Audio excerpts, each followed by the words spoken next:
नमस्कार। इस खास पेशकश में आपका स्वागत है। मैं हूं पंकज कुमार।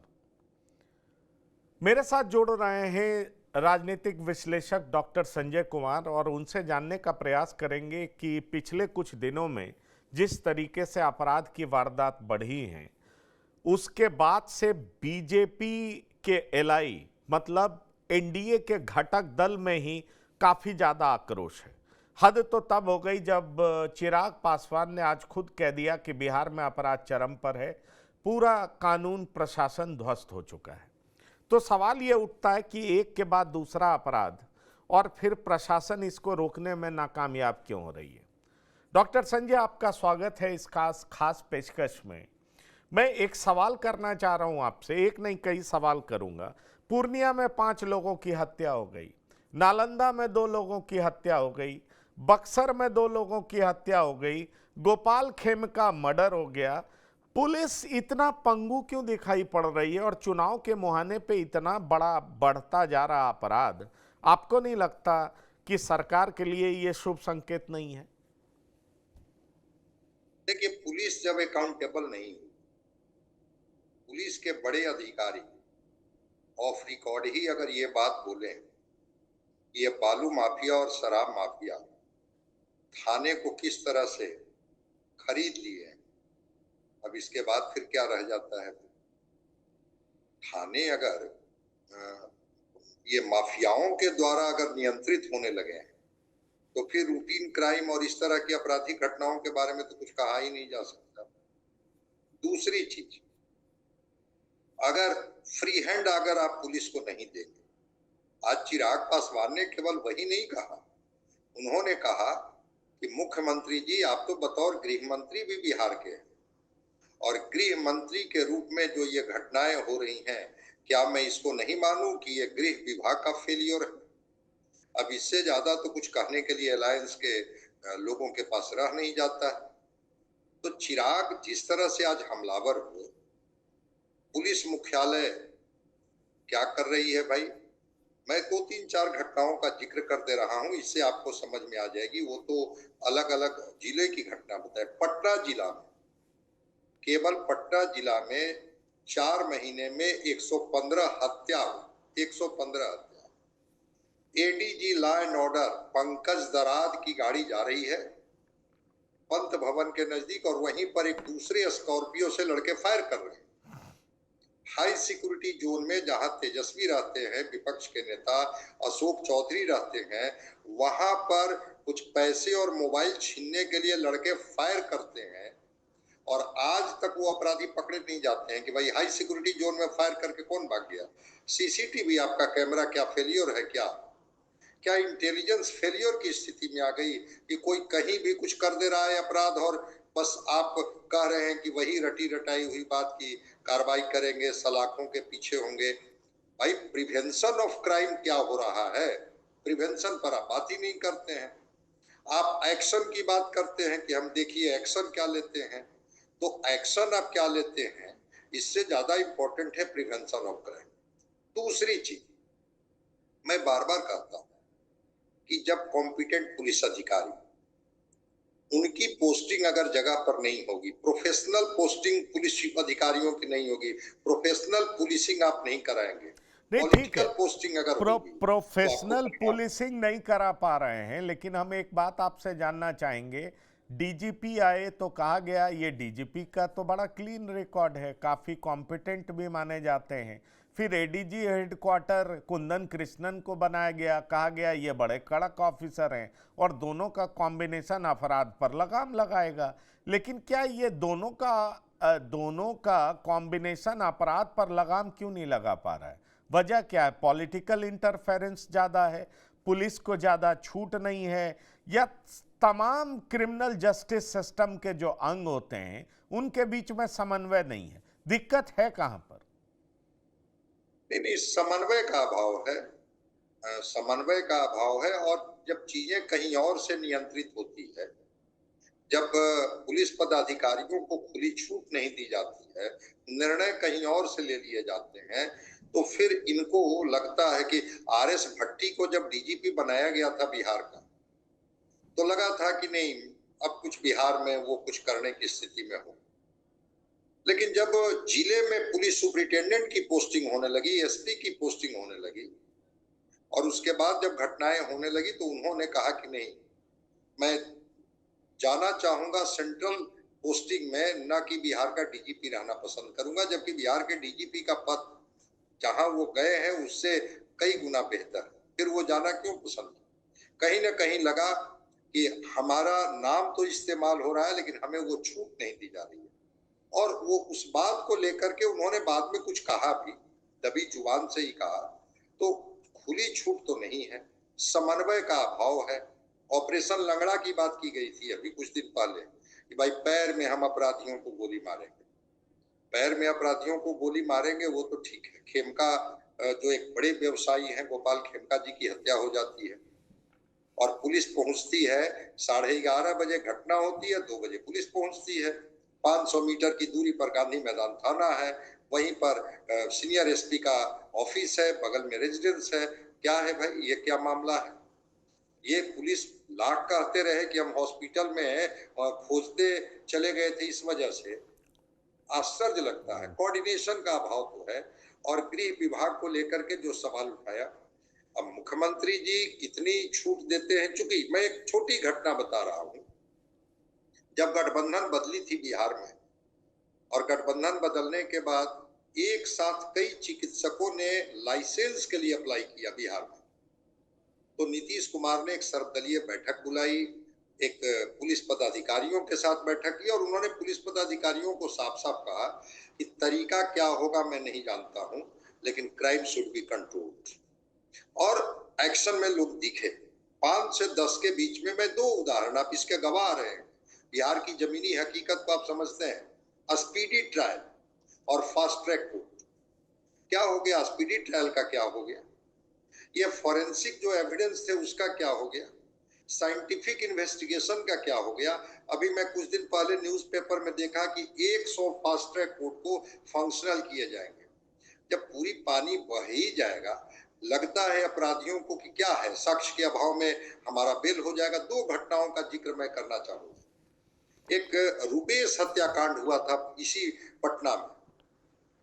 वो एक जो एयरपोर्ट पर एक ये है इंडिगो के वो मैनेजर थे और पुलिस पकड़ती है और कोर्ट में एविडेंस पुलिस नहीं दे पाती है और वो सारे अपराधी छूट जाते हैं। तो भाई अब एविडेंस आप नहीं जुटा पाते हैं, त्वरित कार्रवाई नहीं। आखिर रुपेश की हत्या करने वाला कोई ना आकाश से आया ना कोई जमीन से आया, आया तो यही का आदमी, और वो भी दिन के उजाले में हत्या हो जाती है। तो कई ऐसी घटनाएं हैं जिसको लेकर के पुलिस पदाधिकारियों से जब मेरी बातें होती हैं तो कहते हैं कि हाँ कोऑर्डिनेशन का अभाव तो है।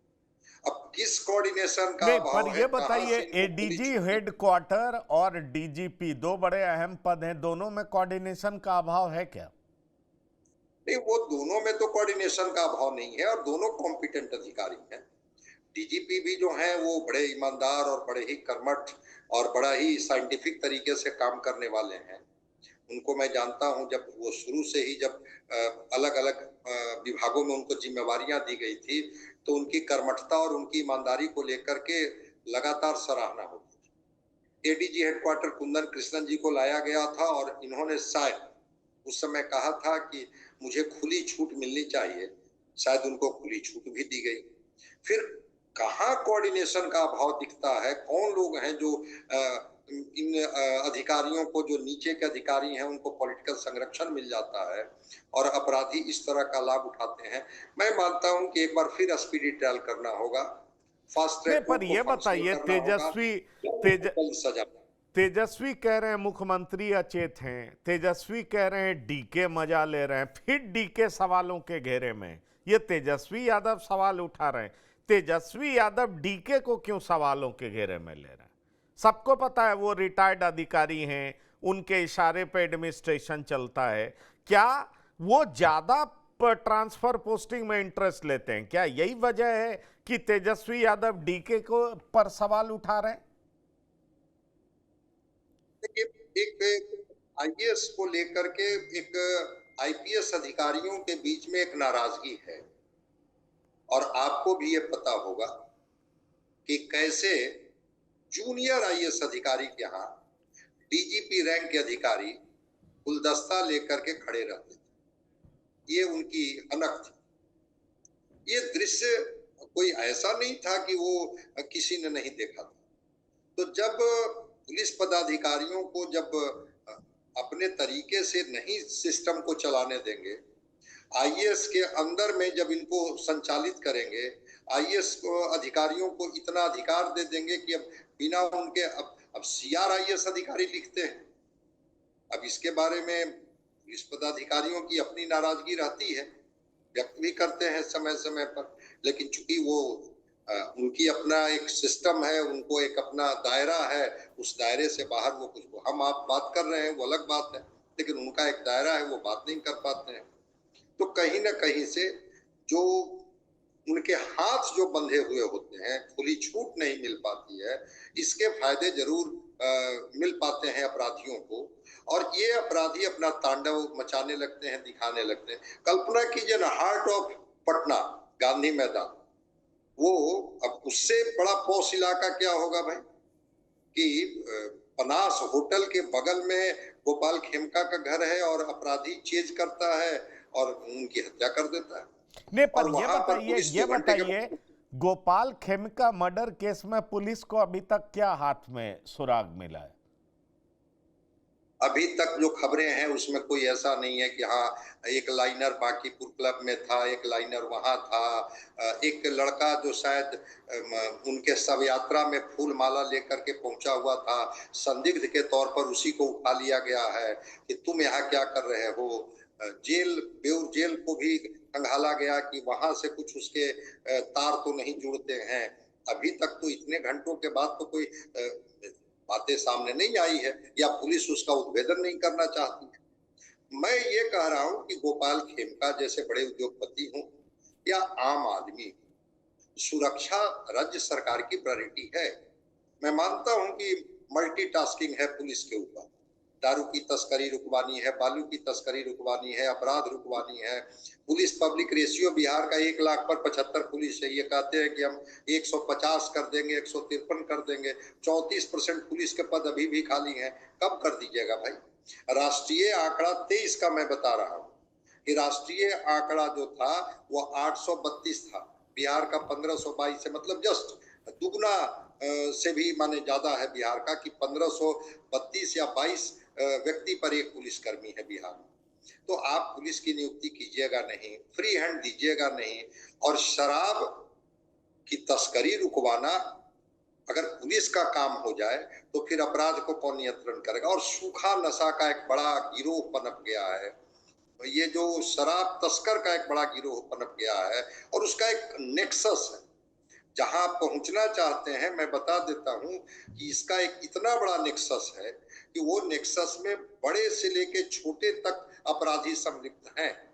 जहां रुपयों की बोली लगती है, कहां किसको कैसे मैनेज किया जाता है, उसके लिए वो पूरा उनका एक नेक्सस काम कर रहा है। लगता है कि पुलिस कहीं ना कहीं से तो सफल अगर उस नेक्सस को तोड़ने में नहीं हो पा रही है, तभी तो ये घटनाओं को अंजाम देते हैं और किनारे हो जाते हैं।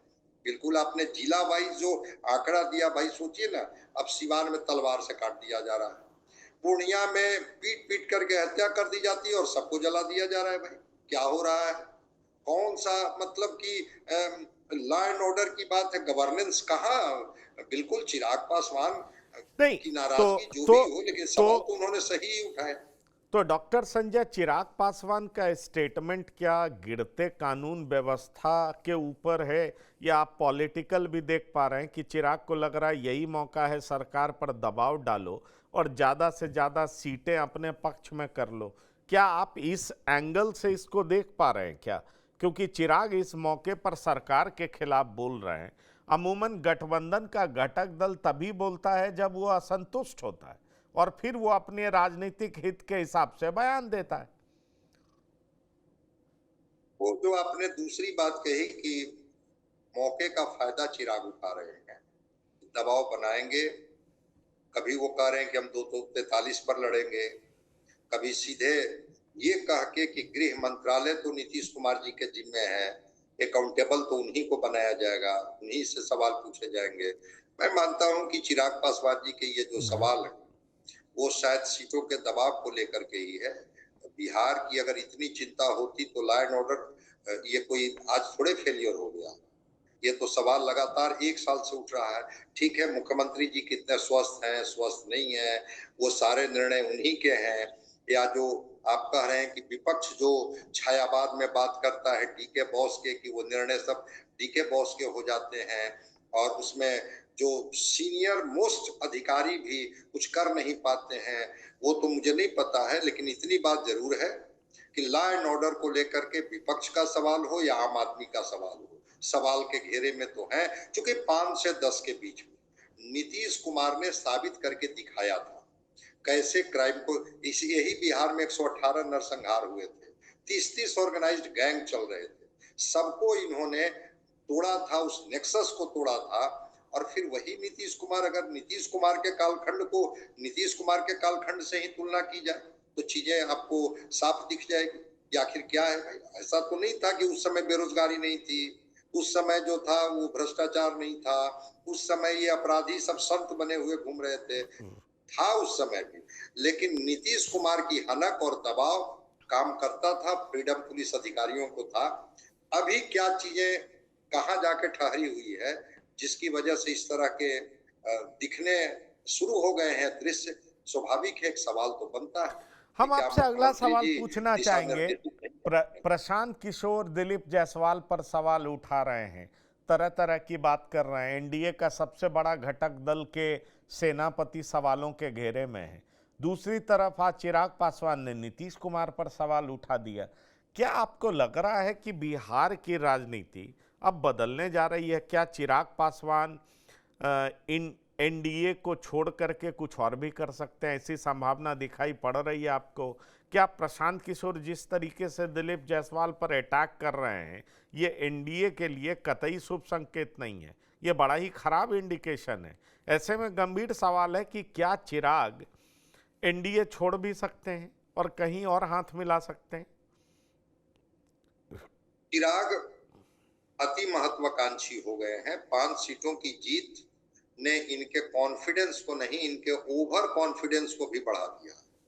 इसलिए चिराग अभी कोई भी निर्णय लेने की स्थिति में, वो बहुत पहले से शुरू कर दिए हैं कहना मैं मंत्री पद को लात मार दूंगा, भारत बंद के सामने खड़े हो जाते हैं, कभी 243 सीट पर लड़ने की बात अभी कर रहे हैं। मुख्यमंत्री जी पर सवाल उठा दिए हैं कि गृह विभाग तो उन्हीं के जिम्मे है। तो चिराग पासवान के सवाल तो लग रहे हैं कि उनके तेवर कुछ अच्छे नहीं है, वो सीटों तक नहीं मानेंगे, वो आगे भी कुछ चाहते हैं कि कुछ बात बने।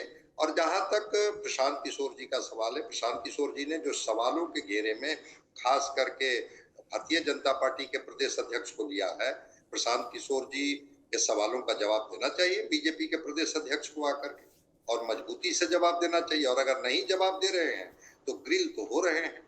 आखिर प्रशांत किशोर जी अपने वकील को बगल में बिठा करके, जो उन्हीं के पार्टी के हैं, वो डॉक्यूमेंट के साथ, वो सरदार जी के जो मालिकाना हक जिनका था उनके बेटे बेटियों को साथ में रख करके प्रेस कॉन्फ्रेंस कर रहे हैं और कह रहे हैं कि हम आगे भी इसका खुलासा करेंगे। तो एनडीए घेरता हुआ तो दिख रहा है। नीतीश कुमार जी को चिराग घेर रहे हैं लॉ एंड ऑर्डर के नाम पर, दिलीप जायसवाल को प्रशांत किशोर जी घेर रहे हैं उस मेडिकल कॉलेज के मालिकाना हक को लेकर के।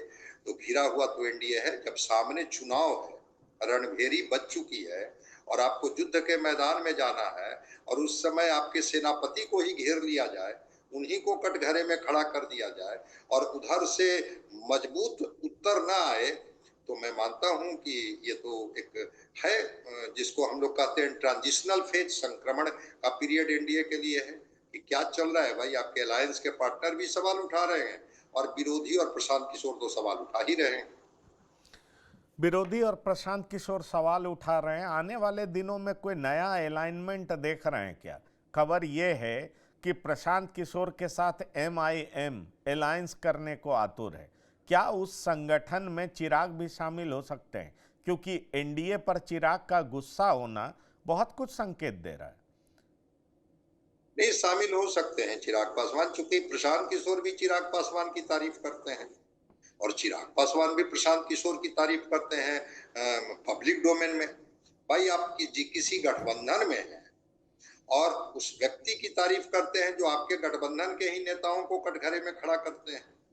और प्रशांत किशोर जी भी चिराग को युवा चेहरा और एक अच्छा चेहरा ये वो बता रहे हैं। हालांकि ठीक है, कभी कभी व्यंग भी करते हैं कि भाई हम तो जमीन के नेता हैं और वो जो हैं एनएच के नेता हैं, वो इस तरह से करते हैं।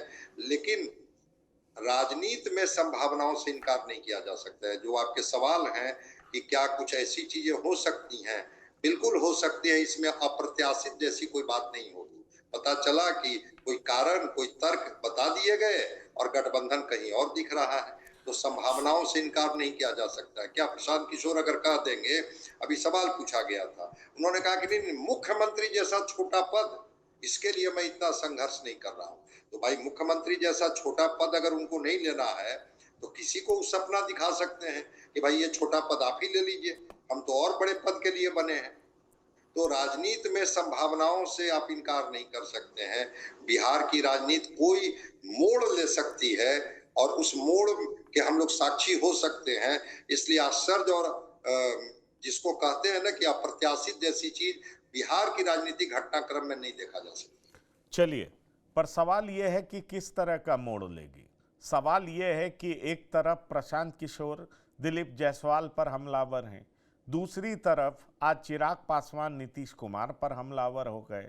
तो गंभीर सवाल यही उठ खड़ा हो रहा है कि क्या चिराग ने नीतीश पर हमले कर एनडीए में दरार पैदा कर दिया है? क्या चिराग कुछ और सोच रहे हैं? और चिराग कुछ और सोचने की वजह यह है कि बिहार में बढ़ता क्राइम ग्राफ है या चिराग का बढ़ता हुआ महत्वाकांक्षा है? आखिरकार क्या है जो चिराग को बोलने के लिए मजबूर कर रहा है? और चिराग अब विपक्ष की तरह अपराध पर बड़ा सवाल क्यों उठा रहे हैं? और सिर्फ अपराध पर सवालों के घेरे में डीजीपी को नहीं ले रहे, सीधा सीधा मुख्यमंत्री को ले रहे हैं कि मिनिस्ट्री ऑफ होम आपके पास है तो फिर कोई और जिम्मेदार कैसे हो सकता है? गंभीर सवाल यही है कि चिराग का नीतीश पर अटैक के मायने क्या है? क्या बिहार का सियासी समीकरण बदलने जा रहा है? और जिस अपराध को काबू करने के नाम पर एनडीए पिछले 20 साल से सत्ता पर काबिज है, उसी एनडीए के लिए ये क्राइम का बढ़ता हुआ ग्राफ क्या उल्टी गिनती शुरू कर सकता है? क्या एनडीए के लिए महंगा हो सकता है? ऐसे कई सवाल हैं जिनके जवाब हम लगातार आपको देते रहेंगे। डॉक्टर संजय, राजनीतिक विश्लेषक, TV9 पर हमारे साथ बात करने के लिए बहुत बहुत धन्यवाद और शुक्रिया। तो इस खास पेशकश में इतना ही। ताजा तरीन खबरों के लिए आप लगातार देखते रहिए TV9। धन्यवाद, नमस्कार।